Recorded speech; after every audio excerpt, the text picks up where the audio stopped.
Hello, everybody. We are back here at the Gilberto Silva, the Invisible Wall podcast show. Just, some interesting topics for today. We have Premier League review. Finally, Premier League has finished after a few months of uncertainty. What's your thought about it, my friend Tim Chase from Standing Towel? How are you? Hey, Gilberto Silva from Logger de Prata. How are you, mate? Very good, my friend. Good. You? I'm good, mate. Yeah, I think it's. You said you're pleased to see the season finished. I'm gutted to see it finished because we didn't have football for so long. It's like losing a friend that you found again. Like you go away on holiday, find a friend that you hadn't seen since school. You have 2 weeks with them, and then you're back off home, and you won't see each other again for years. It feels a bit like that. It feels like I'm losing an old school friend.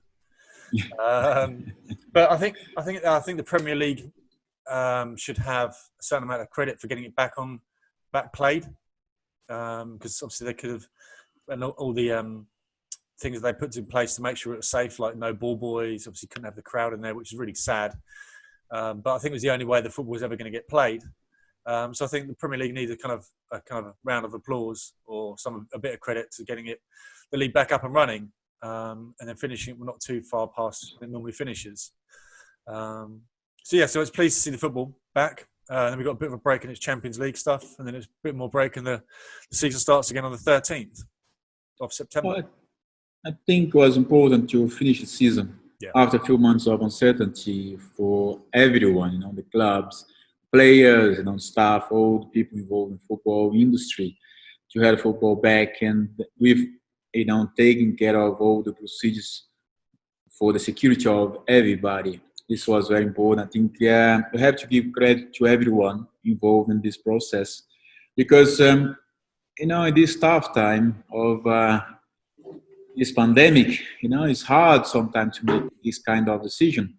Yeah. And everyone did a great job, from the club's point of view, the Premier League. And I think everyone did their job in a certain way, contribute that to have less problem, and to have the football back and finish the season. For some clubs, the season finished, quite well. For some others, not really good. For some others, very, very bad. But as it happened everywhere, we know that. But we are going to talk about Arsenal, how the season went for them. There is some interesting topics to talk about, from the beginning of the season, the transition they got from one manager to another, and how they end up this season. It's not in a very good position to be compared to the last, I don't know how many years Arsenal did not finish in a very bad position like this. Yeah.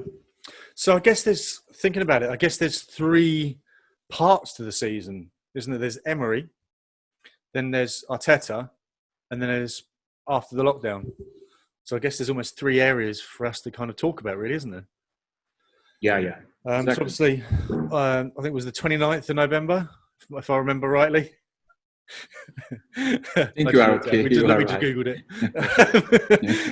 It's important to have right information. Yeah, I hope the Google is right. Yeah, well, exactly, yeah.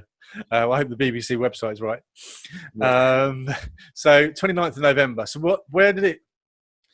I think it was the only decision they had to make. I think Arsenal kind of gave as much time as they could. He was there for 18 months. And I kind of felt a bit sorry for him because people used to make fun of his accent, and he always, his English wasn't perfect. And I think it was pretty unfair, and I don't like all that sort of stuff. And then a lot of people kind of jumped on his back and were just really negative against him. I think their patience ran out from the fans quite early. I think probably after 9 months or so, fans were like, "Get him out. He's not right." And it was made him. And when that kind of happens, it's really hard to kind of get it back, especially with kind of not the squad that he wanted. But people listening to this podcast listen to your voice more than mine. So what do you think? The point for me is that for any manager after Arsene, it would be very hard. Great point. He got all the heritage from Arsene, arrived in a new club with all the expectation from the fans and the club itself. And after 22 years of one regime of management from Arsene that everyone knows, I remember a few times I spoke regarding Arsene when the fans and sometimes media start to go very hard on him. That I said when he left the club, people would miss him very badly, and didn't take so long, I guess. No. Because he starts very positive, and people really supportive to him, believing that he was the right person to push the club, put the club back in the position they expect. Play Champions League, for example, is one important thing for the club, and the fight for the Premier League title. Yeah. But this didn't happen as people expect. I think there was a lot of expectation because for many people, from our Arsenal fans especially, they were very impatient with Arsene. For them, for who else coming to the club, maybe is a better option now. It's important to change the philosophy, change the manager, and see what's happened. But you have to be very careful, when you have to make these changes. But after Unai having out it, it seems like a very quick transition from him to another manager. But this was like a different time for the club after 22 years of Arsene. Yeah, I think it's well. Look, the only way you can compare it to the other long-serving manager was Sir Alex Ferguson, and David Moyes joined straight away after him, and it was almost identical. Fans weren't interested. They gave him about 18 months, and if you look back, his win ratio was better than the next managers they had as well. So it was better than Mourinho. I can't even remember the other managers they had in between, but his win ratio was much better. David Moyes' win ratio was better than any of the others, and better than Ole Gunnar Solskjaer's when he first started. But I think because Solskjaer's obviously a legend at the club, people are much more kind of forgiving. I think Manchester United fans are a little bit more kind of forgiving than that, because I think Manchester United were spending lots of money on players, whereas Arsenal weren't. So I think that was kind of the double frustrations. They felt they didn't have the right manager, and they weren't spending enough in the transfer windows. The Arsenal fans are going, "We're getting nothing." They couldn't imagine where they were going to get back into being in Champions League or in contention for winning the title. And I think they were going, right, we need a new manager and we need to spend lots of money. If you've got one or two of those, you'll kind of get a little bit further. But Emery didn't spend a decent amount of money, but nothing compared to Man United, Chelsea, Man City, Liverpool, all these other, and lots of other players further down the league were spending a lot more money than them. But this has been happening for Arsenal since you were there, when you first went to the Emirates, right? Exactly. Since we started to play at Emirates, Arsenal, lost like the competition, financial competition compared to the other clubs. The other clubs spent a lot more money compared to Arsenal. And of course, for the fans, they were expecting to have like a big signing, in every season, basically, to reinforce the team. But listen, after Arsenal, Unai came, and they gave his, like, you go to the restaurants and you sit down, you have your menu. This is the options you have. This is the only options we are going to give you. Yeah. You have to work out on it. Now, after his first season, not many options was given to him in terms of signing players. How can you compete with Liverpool, Manchester City, even to Manchester United, despite the fact Manchester United didn't start the season very well. And they also changed their manager. They changed Mourinho for Solskjaer. And as the season went on, they recovered and their performance and got the points, and now they are back in Champions League. With Arsenal, you know, they basically, this current squad, they are together, you know, almost everyone for about 3 to 4 years. Yeah. The point is, you know, Arsenal are ready to sign the players they really need to enforce the team to fight for their competitions. Are the squad, you know, that strong compared to the others, where, you know, that make everyone the club that you know, they can compete. These are some points, but my opinion, Arsenal need a few players, you know, to enforce the team, to bring to others some different personalities, different style of players that according to what their expectations. When I mean different style of players, and different from what they've got, you know, maybe. Um, you know, we spoke about it a few times, you know, a few positions. My opinion, Arsenal need. I hope after this season, you know, they are prepared to do something regarding these positions. You know, most everyone is talking about basically. Well, look at what happened. So, Man United weren't doing very well in the transfer window. The winter transfer window, they bought Bruno Fernandes, who changed them completely. Right? I mean, not in his goals, but his assists as well. The positivity he's brought in the team, he's completely changed that team, and that's what Arsenal need to do. I think they've got the creative players. They just need someone with that energy. And I think if you compare the Manchester United team with the Arsenal team, all the Man United players were fighting. There doesn't seem to be much fight in the Arsenal squad. You know, if there's like from Fred's a fighter and is energetic. Every single one of those players were the minimum they would expect. The minimum Solskjaer would expect is fight. And if you're not fighting, you're out. And he wouldn't give a shit about dragging you off the pitch 10 minutes into a game. Arsenal don't have that type of manager, or didn't have that type of manager in Emery.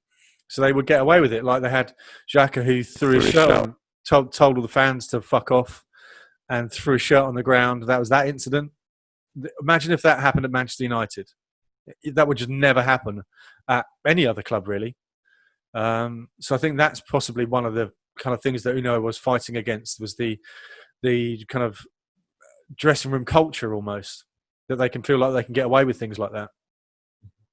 I guess, as you mentioned, with Unai, he had a few difficulties to manage the squad, seems like, because he got some incidents with Xhaka, then Ozil as well, some insatisfaction regarding of not playing many games or being sub for a few times. This is not, you know, this is a reflection of when things it's not going well, you know, in the dressing room, you know, in the training session for some reason. Probably one of these you mentioned before, which I also agree with you. I don't like this type of things. You know, the people criticize the way he communicated. It's not nice. You know, it's not really good. You have to respect that. But maybe he found a little bit difficult to communicate with the players, you know, inside the club on the daily basis, to bring them all together. I guess that the decision to replace him for Arteta, you know, they, let's say, not make, they try to change, you know, instead of bring somebody with experience. Then, you know, they spend so many years with us and change to Unai. And then they made a decision to change it again. You know, and then you have some options on the table. Yeah. What you go for? You go for a young manager. You go to an experienced one, or in between of those two, you know, younger but with more experience. As long they decide for Arteta, I think the criteria of it, I guess that they spoke so many times regarding this, and but it's important everyone supporting him. This is important. And the good thing is that seems like the team is responding. I think this is a very important factor for any manager, because you can bring maybe the best manager in the world. You can bring Guardiola, you can bring Ancelotti, you can bring Mourinho, anyone else. If the players do not respond on the field, it's hard for any manager. You have to support your manager's ideas, because you make a selection of in terms of the choice you have, you select one. This is the guy you have to support him. I think they have. After obviously we did a podcast with Edu, and he was extremally passionate and extremely pleased and loved working with Arteta, because obviously Edu's the first footballing director that Arsenal have ever had. Because Arsene Wenger used to do everything. So he's really pleased with him until the work he did during the pandemic and during the lockdown was brilliant. And Edu said he was really impressed. So that's fantastic to hear. But yeah, I think people always talk about the player power at Chelsea when Lampard, Cech, John Terry were there, and they would get a manager sacked because they were just that powerful. It almost seems that Arsenal don't not the player power, but the player power is like just turning off.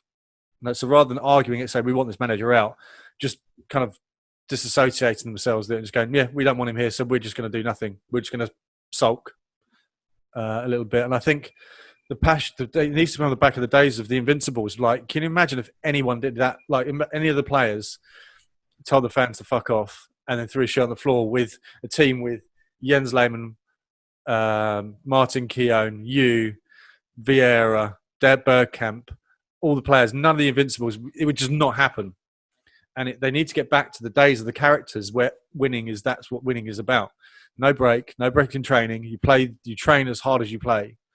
And I think they need to have that. And hopefully that's what Mikel's going to bring, is going to bring that attitude of, if you're not fighting for it, you're off the pitch. I'd rather lose 5-0 than have your fucking ass on the pitch, because that's how you're going to change the culture, right? It's true. Like, when I spoke to Edu, you mentioned that he was happy. It's important, I think the partnership of both of them is important for the club's new perspective of success. And seems like everyone is very happy with Arteta's job. And as he knows the club, of course, it's a lot easier for him to, let's say, go through some areas, maybe for some other manager would take a little bit of time. But he knows everyone. This helps a lot. And he's working very hard as well. And everyone is very pleased with him. And it seems like the players are responding to him. And he, as we spoke a few times, the important thing for us, considering a very, very tough season they had, is to finish the best way they could. Obviously, when the football starts again, I was expecting them, let's say, to go a little bit further in a better position. But this is a result of not a terrible season, but not a very good as everyone expects when we start the season. Yeah. And let's see how they will react after the season finish, make a reflection of everything, because they have a very important game to play, FA Cup final. Yep. The mindset has to be right, because they are going to face a team who is in the Champions League. It's a good opportunity for them as well. They also changed the plan. Lampard came, and with a very similar situation, because they didn't make many signings. Well, they couldn't. They were banned, didn't they? They had a transfer window ban. So they basically went to the youth team, and he's an ex-player with not a massive amount of management experience. He had one season at Derby, and before that he was playing. So he has less management experience than Mikel Arteta. So it's probably a good thing to talk about first before we go on to this bit, is who were the options to go for to replace Unai? It was obviously Mourinho had just been sacked by Manchester United. Poch had just been sacked by Spurs. And actually, Arteta wasn't really available. Arsenal stole him from Man City. And obviously, Pep's reported that he's unhappy about the approach. Yeah. But, Man City aren't. No, I don't think anyone in football is innocent when it comes to transfers. You being an agent knows better than me, but I'm not going to ask you to comment on that. No one is angel. Exactly, except me. So the only two real options, and Rafa Benitez. So Benitez was over in China. Mourinho had just been sacked by Man United. Pochettino had just been sacked by Spurs. So I don't think you could have gone for Pochettino. Even Carlo Ancelotti before. Ancelotti, yeah, great shot. Yeah, before he signed to Everton. Could be another option available. But all of those will be temporary measures. And Arsenal obviously want to get back into having a long-term manager. We know Mourinho doesn't hang around for more than 2 or 3 seasons. So he was out. Pochettino had just been sacked by Spurs, the arch rivals. So he was never going to get signed. Benitez doesn't do that long in the place either. And they're all the same kind of group of managers that do the merry-go-round that go from one place 2 years and everyone switches. Mourinho, Rafa Benitez, not replaced him, but took over after Chelsea after Mourinho left the last time. Mourinho took over from Rafa Benitez at Inter Milan after he left. Ancelotti took over Chelsea after Mourinho left the first time. Do you know what I mean? So they're all the 3 names that interchange all the time. So there's nothing new, and you're not going to get consistency from them. I think that's one of the bits that the Arsenal board should be kind of giving credit to, is they look for someone who is an ex-player and understands the culture of the club and a winning mentality at the club. And also someone who has a small amount of experience that they can help mould into the manager that they want. He's well known under Pep Guardiola. He had a great career as a player. I think they pulled out a little diamond from somewhere that we didn't even think about, because I don't think many people were talking about it. Rather than going for, let's have Mourinho for 2 seasons and then think about rebuilding again, because then you're back at square one. You're 2 years further down the line, but you're still not rebuilding the team. And he rips the heart out of teams. We've seen his last season at Chelsea, there was lots of unrest between the players and the staff and everything else. He did the same at Manchester United. And you just got a feeling that he'll probably rip the soul out of Arsenal, as he's doing with Spurs right now. So I don't think there's any options than Arteta, and I think he was by far and away the best option. If you look on this way, look for long term, then this is important, because they experience a short term with United. Make the same mistake, would cost them a lot. A lot of time, a lot of things to for their future. And deciding for Arteta, it looks like for me, and I agree with you. It's look for long term relationship with the manager, with somebody young, with lots of energy, but with experience of have been work with one of the best managers in the world, Guardiola. Also, before he joined Manchester City, he spent a lot of time with Arsenal, and understanding, how he works, and understand the culture of the club, and return to the club. Some of his ex-teammates still there, like Mesut Ozil. It's a challenge for him as well, just to be in the other side of the coin. Yeah. And but he has to do what is right for the club. And even though a few people ask me, "Oh, do you think Ozil is going to play with Arteta?" I said, "I don't know.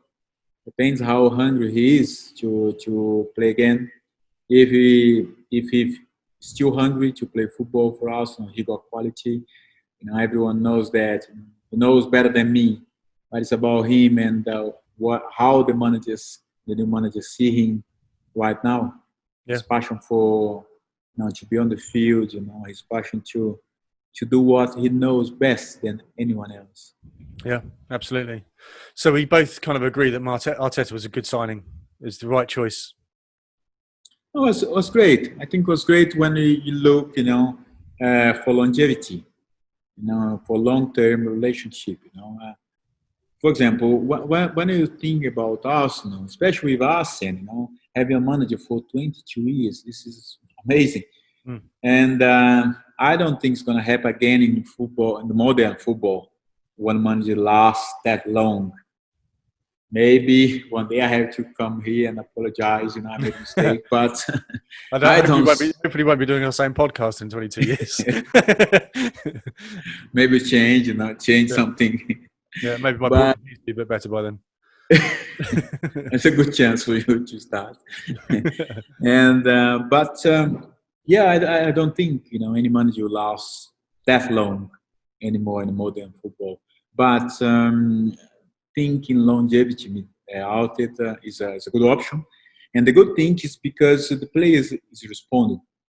I mentioned before. If the player does not respond for any manager, it's very hard. But I hope now, for the next season, the club is preparing something to give him, some options in the menu for him to choose in the marketing. Well, that's what Edu said he's working on, isn't he? When we spoke to him, he said that he's working really closely with him because he has to have the vision for short-term wins because the manager needs to get some wins and some success short-term, but Edu's obviously looking for the long-term stuff as well. And I guess that's what Chelsea have done well since Abramovich took over, is their youth team is full of amazing players. So when they had their transfer ban, they had Mason Mount coming through, they had Reece James coming through, they had other players, can't think of any right now, but they had maybe 4 or 5 players that managed to step up. Because don't forget, last season they lost Hazard. Most of their attacking flair came from Hazard, and most of their goals came from Hazard as well, right? So they lost their best player and couldn't replace him. This what makes the magic of the game for me, honestly, because you cannot depend in any club of just one player, one best player you may have, because if these players move away for another club or if he got injury, you must have option. This is when this old staff, the management work well, to evaluate the players we've got in the squad, but also work very close to the academy coach to get all the information from, who is the best players from the academy, who can, can have some can be used for a few games and start to have a few minutes on the pitch for the first team. Because in a few years' time, they are going to be there. They need to be ready to feel all that pressure to represent the club in the best way they can. It's important the communication inside the club, between the staff from the first team and the academy, knowing these players well. And the point when they lost Hazard, put everyone in a position to act. Now we don't have him anymore. We cannot expect, I don't know how many goals he can produce us, how many assists. We have to do it by ourselves because he's not there. I think a lot of the players saw it as an opportunity for themselves to get into the squad. So rather than think it as a negative, they all thought it was an opportunity, and that's the positive mindset that Chelsea have had for a longer time. Absolutely.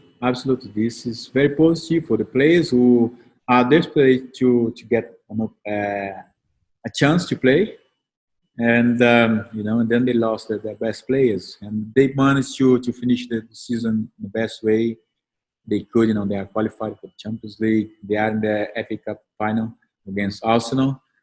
Would be great, very interesting, honestly, to see this final. To see 2 young managers, managing big clubs, clubs they play, but also with a very positive perspective for their future in the club. Yeah, absolutely. I think, and both midfielders as well, both central midfielders.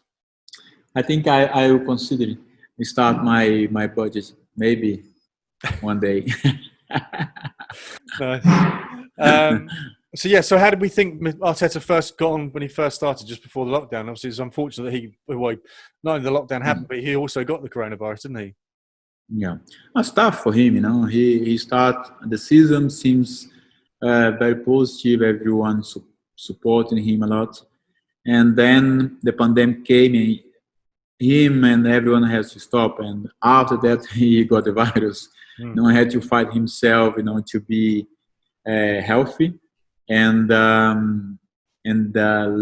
move forward. But imagine how hard it was for him, because you just arrived in the club in your first job as a manager. Big club like Arsenal, full of expectation.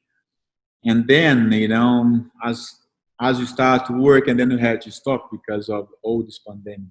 Uncertainty came to him and everyone. He got the virus, but also he needs to deal with his personal condition, to be healthy, to be 100% cured, and also switch his mind, switch his attention about the club, about the responsibility. I imagine this was not really easy to manage. Not very easy to manage. No, absolutely not. But he has done well, and I think, especially after start the football again, we could see that he was still energetic, looking forward for better results, and was tough. Not let's say in the best condition to have his first season as a manager. No, but what I really believe, I truly believe that tough times make better person. Yeah. Make let's say change children to a man, boys to a man. Yep. And maybe for some people are not very responsible, make them think on a different way to be responsible for their actions. I think this tough time is teaching us a lot of things, and one of the things is to be very patient. It's not everything is about our time, it's about ourselves. Another thing is to be resilient, to face the challenge, because this tough time, for him, for the club, there is a lot of challenges for all the clubs, for everyone. But also to be, positive in their mind, to support the others. And now, as the football is back, we could see, for example, the Liverpool game, the satisfaction of him, and all the players to win the games against the champions. Yeah. It's some incredible achievement. Well, they beat Man City in the semi-final as well. Well, they had a low point, didn't they? So I think it was their third game Spurs. back. They had Spurs before Liverpool. They lost 2-1, but they had a good game, in my opinion. Then they lost. They won against Liverpool. Tough game, and then won against Manchester City. 3 tough opponents in a row. I think if you go further back than that, they lost to Brighton. I think that was probably the lowest part. Yeah. Obviously, kind of families of Brighton fans and living near Brighton, we were amazingly pleased that they beat Arsenal, but they just didn't look like they had any fight. And I think Arsenal's fault at the moment is that when they're playing the big games against the Man Cities and the Liverpools and things, the cameras are on them and they like the limelight. When it comes to playing the lower level teams, like a Brighton who are going to fight it out for you, like a Burnley, like a Sheffield United, where they've got to be aggressive and be strong, that's where that's what lets them down. They don't have the aggressive passion and happy to get pushed off the ball. They're happy that Sheffield United put their tactics onto them rather than the other way around. I think that's where their weak culture potentially kind of comes from. So I think he's finished on a really high. I think he's finished pretty much as best as he could. If you had imagined that you had a semi-final, you had the North London derby, then you had the Liverpool next. Was it Man City next? It was Man City next in the semi-final, and then Liverpool. You'd expect them to beat Spurs. We'd expect them to lose to Man City and lose to Liverpool, and in fact, it was the exact opposite, and it cost you 15 press-ups. But I got back, I got back. The last game, they won. Oh yeah, I've got to do 50. Against Watford, you lost. Yeah, on Thursday. I'll do it on Thursday. It's my turn. Yeah, but I think that you're right. Like you said, they need, like on the last podcast, they need to finish strong. So how do you feel they finished? was important to win the last game. Maybe not let's say they looks like quite comfortable in the game, and then they concede 2 goals. But the lack of consistency over the past few years, this has been very, very tough for them to compete for the top of the table or to fight for the title. And I think this inconsistency from the team, not only this season, but the season before, maybe 3 seasons ago, has been basically the same. Because before they got blamed because they were not fighting, not winning against the big teams. Now they prove differently. Now, for example, they got 3 big teams in a row, as you mentioned. We may expect them to win against Spurs and lose the other 2, Liverpool and Manchester City. They did the opposite. Yeah. But then you have like very inconsistency when you have to play Brighton. This is, with all my respect, of course, to Brighton's players, but it's a kind of game Arsenal need to get 3 points if they want to fight for something. If they want to fight for the titles, if they want to play the Champions League again, this is a kind of point they cannot miss because it's quite normal if they lose, for the big clubs. Not every time, of course, but have, if you play 8 games against the big clubs in the season, you may got 50% of the points. You are not in a very bad position. Yeah. Well, how far 3 points take them up the league? I think 3 points will get them up maybe 2 or 3 positions, maybe even 4 positions. Yeah. And then it will be tough. This is tough thing when you look back, because you can't do anything, because then you end up regretting, we should have done better against this team, and that team missed this point. Listen, it's over. But they have let's say the last shot of the season, to finish positive, winning the FA Cup, and I hope they manage that. It would be great for everyone. I think we'll give them a lift in the end of the season, for United especially. I think for all the board, to give them a comfort regarding, since that they decide to make the change in the club, give them the condition to think, maybe the decision was right. We have achieved something. And let's go for the next step. Let's see what we can do better, and make an evaluation to work hard and fast. Yeah, so we said there was going to be 3 areas to talk about. So one was the Emery sack. We both kind of agree that while it's never nice to see someone lose their job, it was probably the right decision, and they gave him 18 months. So we both kind of agree that was the right decision? Yeah. Yeah. Then we both agree that Arteta was the right choice to hire for the next manager. We both think it was a really good choice. And then they finished fairly strongly. So if we analyse it in the 3 areas we've covered, it's not been that bad a season. If you take out the position they were in the league, which was 8th, they weren't doing well when Mikel Arteta took over. So Arsenal, I would say Arsenal as a club have turned the corner a little bit. They've made a strong decision to lose Emery, and they've never sacked a manager during the season before. That's the first time they've ever done that. They recruited someone who has very little management experience, but is a legend. Well, not a legend maybe, but as an ex-player. And they finished the season quite strongly, beating the current champions and the new champions. And they're in the final of a cup. And I think the FA Cup gets you into the Champions League. If they win the FA Cup, I think they're in the Champions League. I might be wrong, but I'm pretty sure that if they won it, they'll be in the Champions League. So if they can't win this on Saturday, my son would be mortified and very unhappy. But Arsenal then in the Champions League, all of a sudden, it's a pretty damn good season, I think. Losing your manager, global lockdown, I'd say that's a pretty positive end to a pretty positive season compared to where they were in November. I think when before they signed him, was a lot of uncertainty, because of I think it was not working well. A lot of confusion between the manager and some players. Seems like the connection was not there. There's not a connection between 100% connection between Unai and a few of the players. But then they made a decision change. It seems like things relax. Everyone start to work again in peace.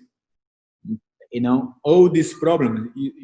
If you look, once they made the decision, we didn't have any more problems with the players.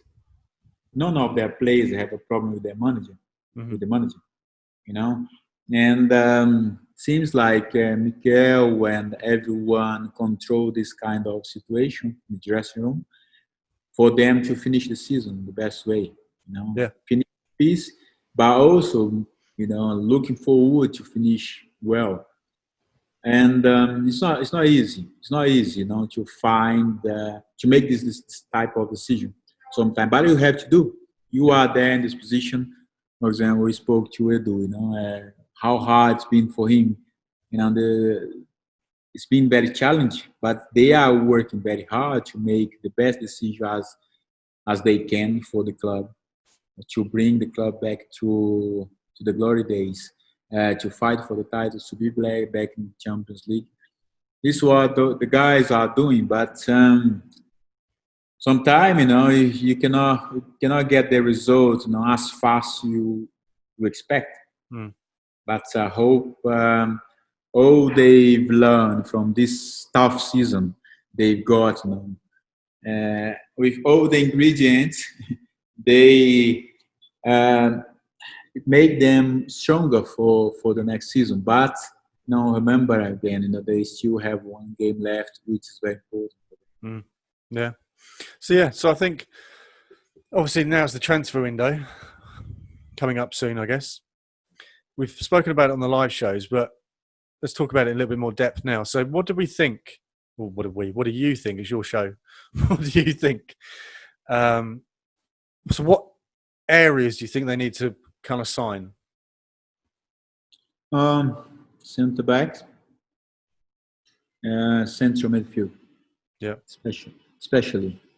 I think they need somebody special in the central midfield to be the guy who can give a better balance between the defenders and the attacking players.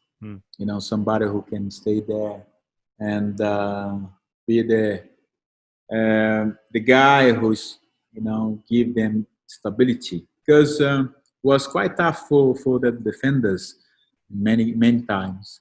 They got a lot of the blame during the season. Of course, they made mistakes. Few of them cost a lot to the club, cost a lot of points. But honestly, when I watch many of their games, I don't see them protected enough by the central midfield Arsenal got at the moment. I think Xhaka, he was quite unstable during the season with Unai, a few hard moments with the fans, and but after that he calmed down and he got the good stability again. But I mentioned before, would be great to have somebody there to play with him, because he can move forward sometimes. He can shot from outside. But despite the fact he's not the fastest player, in the middle of the park of Arsenal in this position, but he needs somebody with good energy to stay there, and I would rather have him more central, in the center, between the defenders, in front of them, instead of few times I've seen him more floating in the middle of the park, as I have seen many of the games. I don't think it's the best position for him, but I'm not the manager. I just make the analysis from outside. You're just a bloke with the podcast. Sorry? You said you're just a man with the podcast. Exactly. From here, I can manage, the position very, very easy. Yeah, exactly. Very, very easy. But I think, if he stayed there, more in the center, in front of the defenders, and have somebody who can be like number 8 would be beneficial to him. Unless they bring somebody who can be this guy to give the good stabilization for the defenders and those for the attacking players. But this is the position I think. If they can keep Aubameyang. I was just about to say that. Yeah, and all the attacking players, Arsenal look very strong up front. But they need a few players, just to complement what they've got. Yeah, I think they've got the flair players. They've got the players which are attacking that can get them goals. They just need to shore up the defence so they don't let goals in the other way. And I don't think they have the hunger to defend as much as they have the hunger to go and score a great goal. Like they've scored some great goals this season, like some amazing team goals. I can't remember who they're playing against, but I remember there was an amazing team goal before lockdown. So I just think they need someone who's just going to be a little bit dirty. Do you know what I mean? Who's going to be maybe a bit of a bad guy. You want to say the bad guy? A bad guy. You need another arsehole like Gilberto Silva. A bad guy. I know, almost there. Yeah, but do you know what I mean? Someone like that. But you're not a bad person. You're a nice guy off the pitch. But I imagine during the pitch you weren't much nice to play against because you read the game so well. And you knew what your role was to carry the piano to let Bergkamp and Thierry play it. On the point, when people talk about defending well, when I see a few comments, sometimes I make some notes and how the team can defend well. It's only about the defenders. It's only about, for example, one player has been criticized a lot, David Luiz, for example. A few times Mustafi. Yeah, a few times Mustafi. Okay, they made mistakes. When it's the individual area, it's hard, sometimes to defend the guys. Okay, they made a mistake, and let's keep concentration for the game. But how the team can defend well is just about the defenders. It's just about the midfield. Sometimes, the good defensive team starts from the guys up front. For example, we see a few times the games I've watched a few times Manchester United play. If you see all the guys up front, when they lose the ball, they just drop back. Yeah. If they cannot put pressure, they just drop back. Everyone they make the lines and they are composed to defend again, try to get the ball back. If you see Manchester City, this is what they do when they lose the ball. Sometimes, watching their games, they keep the possession because when they lose it, they hate to try back, run behind the ball. No, because they the way they are trained. For example, I've played against Barcelona when Pepe was the coach, and I've watched them many, many times. You see, their game is about the possession. But when they lose the ball, because they got most of the possession, they are fresh. The other team are very tired to run after the ball. But when they lose the ball, what they do is just put pressure immediately to get the ball back. Yeah. But when this is about, for everyone, especially when you are not playing well, it's important to compose fast when you lose the ball and try to get it again. And a few times, as a team, you didn't defend well. And where it reflects at the back, center back, and your goalkeeper made a lot of saves. The defenders made more mistake than what's normal, and the ball crossing the area all the time, and everyone shot on goal, and obliging everyone to work very hard at the back. I think it's important everyone be aware of that. It's not only about the defenders. It's not only about some kind of midfielder. It's about all the team. You know, you play, you win or lose as a team. If you are not defending well, it's because your team is not working well defensively. Yeah. Start up front, you know, when they lose the ball. Great point. Nice. Cool. Yeah, Well, mate, so I think we both feel it's been a tough season for Arsenal, but I think they've finished well. They made the right approaches, and they're setting themselves up for potentially, hopefully, with some good signings, they'll have a more positive season next season. Yeah, sure. We have to look forward, and I think they have to be positive for the next season. Everyone keeping work hard, you know, especially the management side, to work hard, you know, to make that decision in terms of who they are going to sign. You know, if they are in the best position to sign, because the marketing outside the field is very competitive. You know, it's not only about the money. Who is fast? Who is assertive? It's not only about being fast. It's not only about having the money, but to find the right player to bring to your squad.